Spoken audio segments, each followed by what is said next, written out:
Before we begin, I would like to encourage everyone listening to the podcast to sign up for my upcoming workshop where you can learn how to dowse the Time Temple.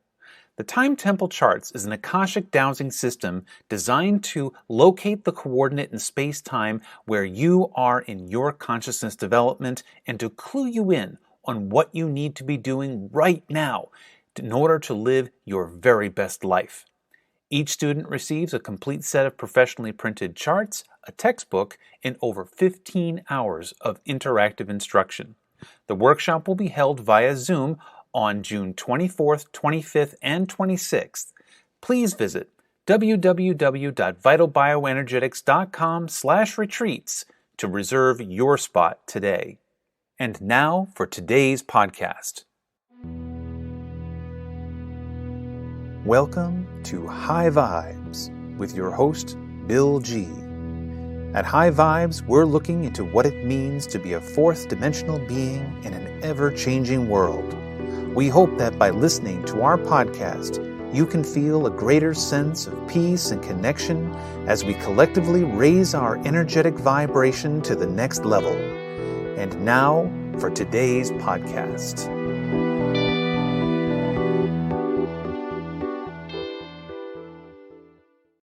Hello and welcome to High Vibes. I'm your host, Bill G. Recently, we recorded a conversation with myself and Vital Bioenergetics co-members Jayme, Westrom, and Jody, Crotty, where the topic was, what are the qualities we look for in a healing or energy work professional to assist us on our own healing journeys? What this turned into was an hour-long conversation where we talked about our own personal healing journeys and the heroes and antagonists who helped us become the talented healers we are today, while also talking about the qualities we try to emulate within ourselves so that we can provide the best experience possible for our clients.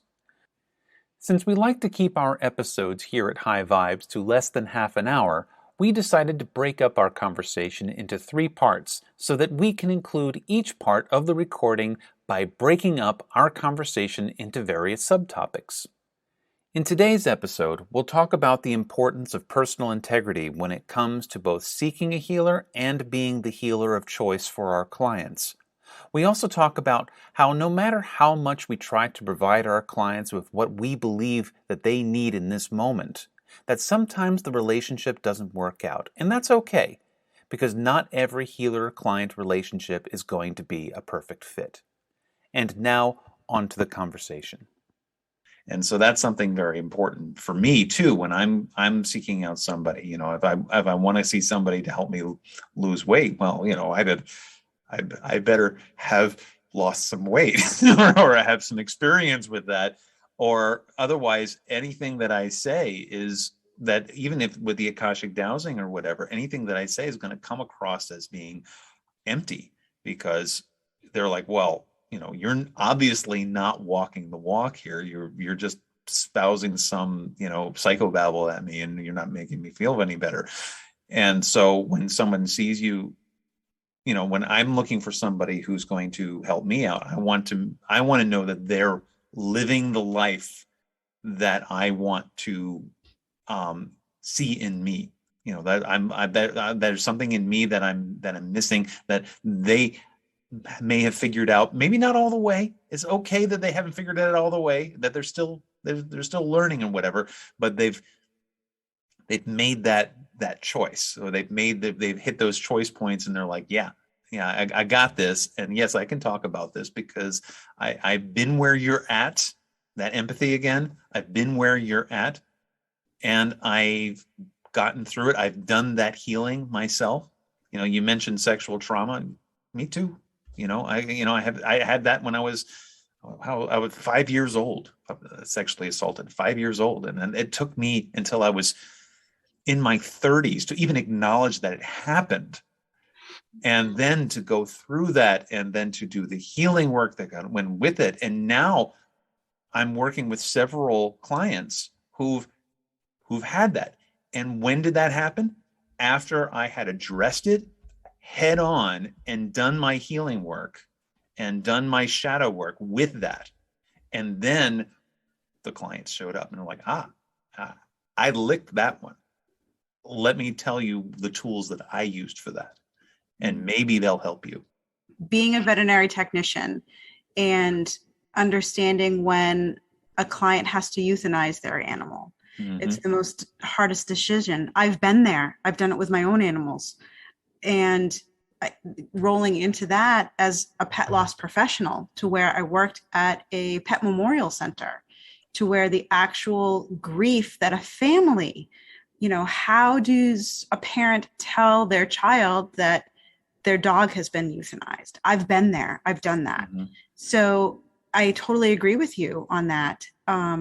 It's just how we're helping heal the world is through ourselves, through our experiences that we've been able to experience and learn from. And and the clients do come with me with those questions. Am I doing the right thing? Mm-hmm. As a veterinary technician, I get that a lot. As an soul level animal communicator, am I doing the right thing? Am I making a good choice? Same thing as the pet loss professional. Am I doing the right thing in having him cremated? Should I just bury him? So all of these questions, I totally agree. And we've been there, we've done that, and we have a t-shirt. Right. There's that saying, not that I would really have a t-shirt, but it would be a pretty sick t-shirt. It would be a sick t-shirt, but it would also be a very long t-shirt. So yeah, that's in the same sense that the clients that we attract help us share our knowledge, share our experiences through the situations and experiences that we've been having to handle and face, like you said. Right. It's totally okay to explore a relationship with a practitioner and then decide that it's not a good fit for you. Yeah. And it's better that you notice that sooner rather than later. And that goes for the practitioner as well. And I had last week? Yeah, last week I had a very challenging client. And at the end of it was a lot of time and a lot of energy, and I felt really drained afterwards. And the following morning, she was like, I slept on it. I want to return all my supplements. I don't want to do your program. And I've never had that experience before, ever. But it was really hard. It was hard for me to, I don't know, just kind of accept it. But what I realized is we weren't a good fit. And I knew that the first 10 minutes, and, and she knew it too. She knew we weren't a good fit. So even though she was referred to me by somebody who had the same exact problem as her, who had excellent results with me, just energetically, we weren't a match. And, so anyway, that going away made room for like a wonderful week this week with all kinds of people showing up that are perfect energy matches for me. Right.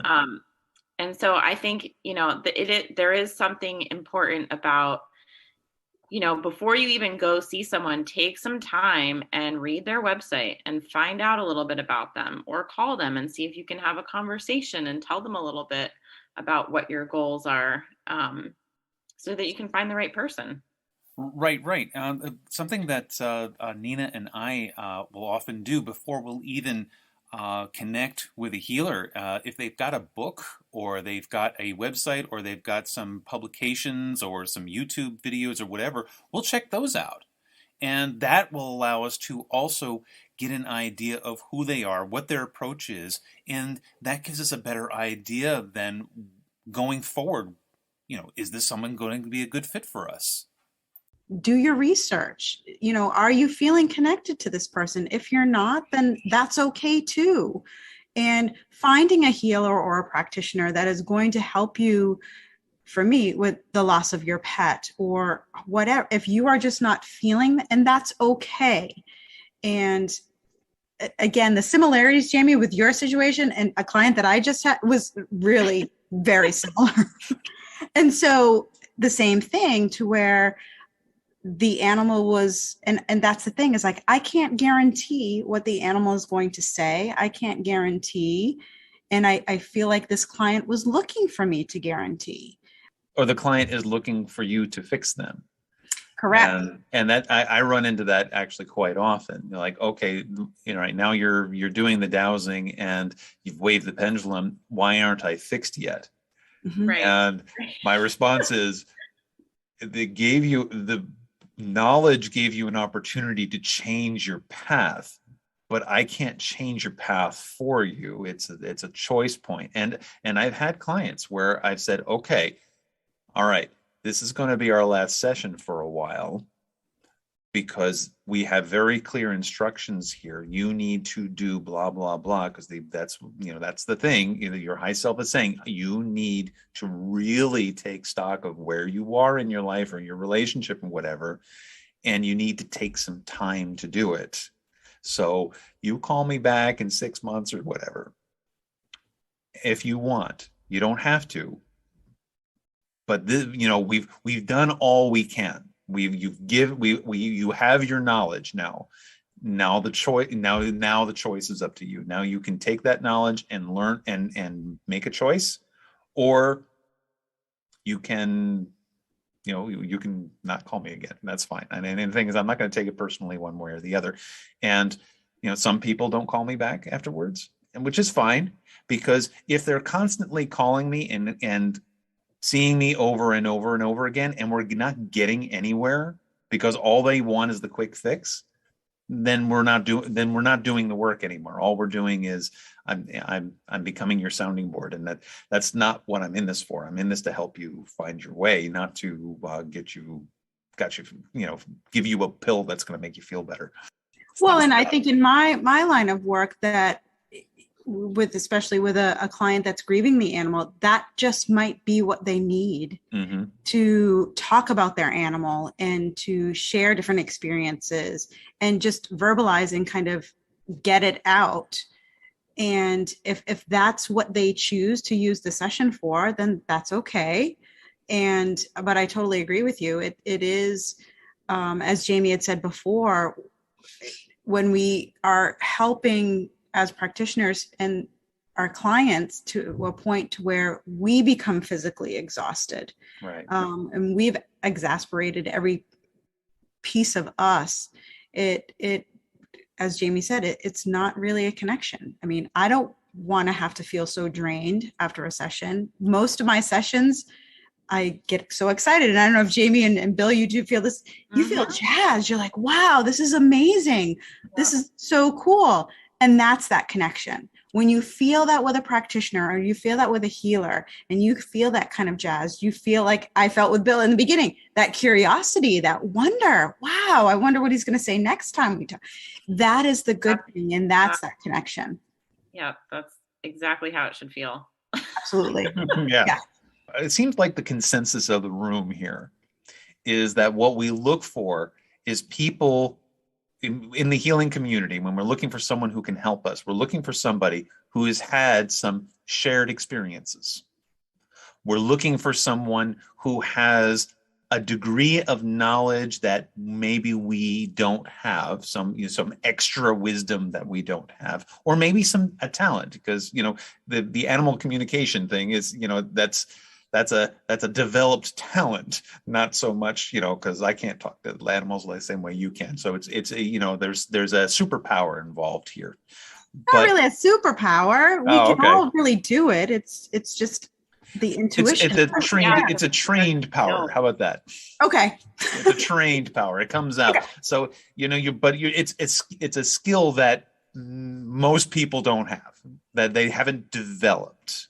And so you're looking for someone who has a developed skill that you don't have, who can then help you on your journey and meet you where you're at. And perhaps they have a shared experience, or at least if they haven't exactly had the same experience, has had enough of a similar experience that they understand your pain and that they can help guide you through that pain, so that way you can get to the other side. So that way you can grow consciously, that way you can find that joy. I really love it when I get the client who, during the whole session, doesn't understand any of the messages that the animal is telling them or suggesting, that they're working on with them. And then you get that call a couple of days or a week later, or you get that email. Oh my gosh, Jody, it was the light bulb that came on over my head. I finally understand. And I'm like, yes, that's what we've been saying this whole time. Yes.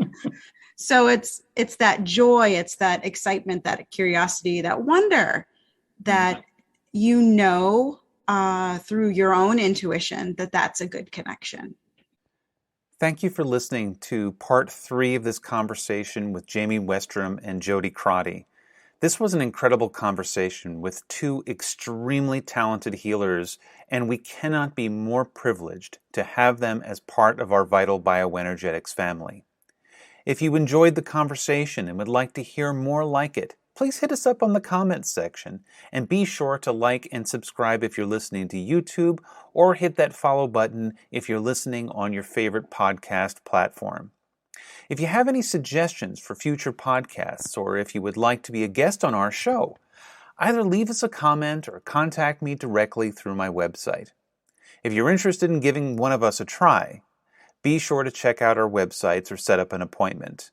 Jayme Westrom can be found at biofieldexpert.com. Jody Crotty can be found at jodycrotty.com. And of course, you can contact me, Bill G., at vitalbioenergetics.com. Thank you for listening, and we wish you all the best. Thank you for listening. For more information about Bill and Nina G., please go to www.vitalbioenergetics.com. See you next time.